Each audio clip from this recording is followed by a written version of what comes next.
Time to film a TBR.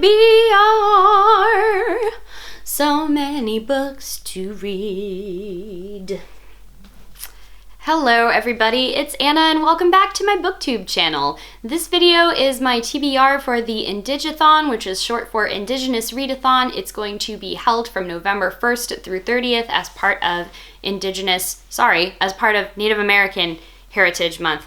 Mixing up my words there.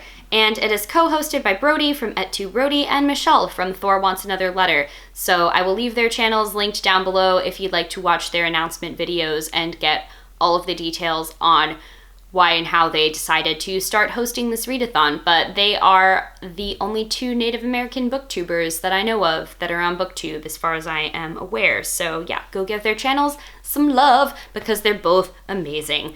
And I have the Indigathon Twitter pulled up for the bingo board and challenges, and so I have not put my TBR together to try and get a bingo specifically. If I happen to get one, that would be awesome, but since November is kind of a wild and busy month for me, I am just pulling books off of my shelf that I already have that are by Indigenous authors and featuring Indigenous main characters. So that's what I will be choosing from.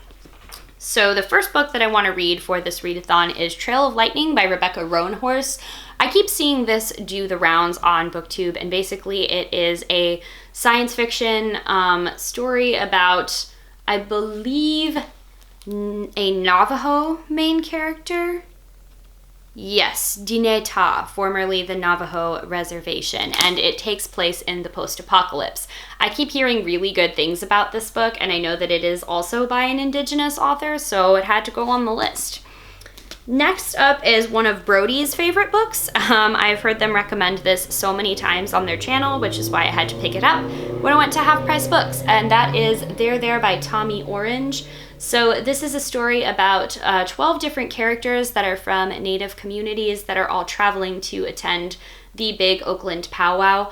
I don't know why this is, but I'm kind of a sucker for books that have like multiple perspectives where all of the characters are sort of undergoing the same experience, attending the same event, something like that. I just really enjoy reading that kind of thing. I don't know why specifically I enjoy that so much.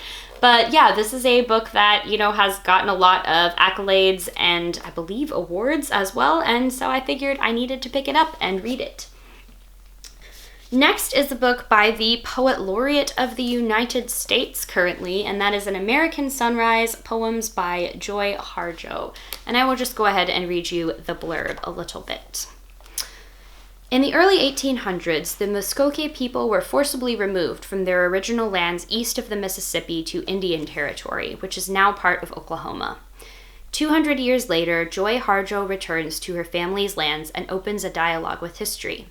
In American Sunrise, Harjo finds blessings in the abundance of her homeland and confronts the site where her people and other indigenous families essentially disappeared.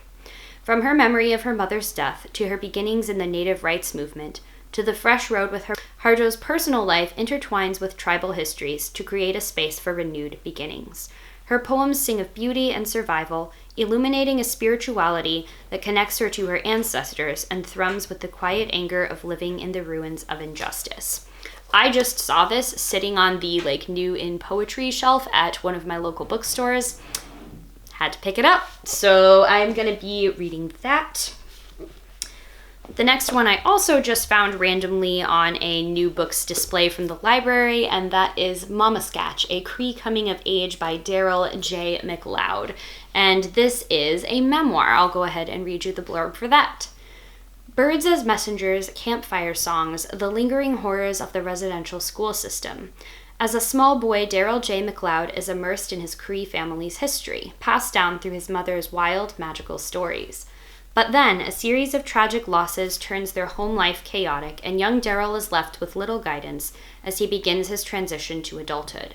A transition rocked by upheaval and abuse, even as it's marked by blossoming passions, Daryl's abiding love for his family, and the uncertainties of his emerging sexual identity.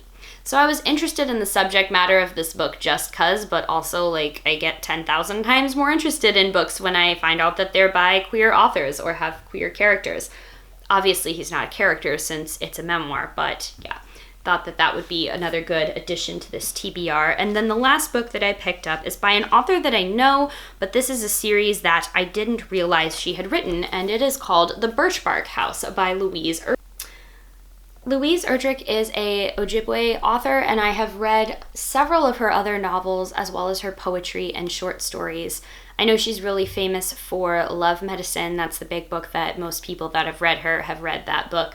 But this is a book that is written for children, and I will go ahead and read the blurb to you now. Omakayas and her family live on the land her people call the Island of the Golden-Breasted Woodpecker. Although the Chimukaman, white people, encroach more and more on their land, life continues much as it always has. Every summer they build a new birch bark house. Every fall they go to ricing camp to harvest and feast. They move to the cedar log house before the first snows arrive, and celebrate the end of the long cold winters at maple sugaring camp.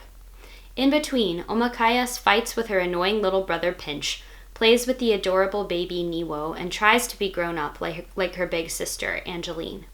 But the satisfying rhythms of their life are shattered when a visitor comes to their lodge one winter night, bringing with him an invisible enemy that will change things forever, but that will eventually lead Omakayas to discover her calling. It just looked so good, and like I said in my previous video, I love reading middle grade books and I don't read enough of them. So I picked this up because I really want to read more middle grade books. Also, I believe this is a series, so if I like it, there's way more where that came from. So that is my 5-book long TBR for the Indigathon. If you are going to be doing this readathon, please let me know down below because I would love to have reading buddies for it. Please go give them a follow on Twitter and subscribe to the host's channels so that we can give them all of the love they deserve for the hard work they put into making their content. Thank you all very much for watching, and I will see you in the next one. Bye.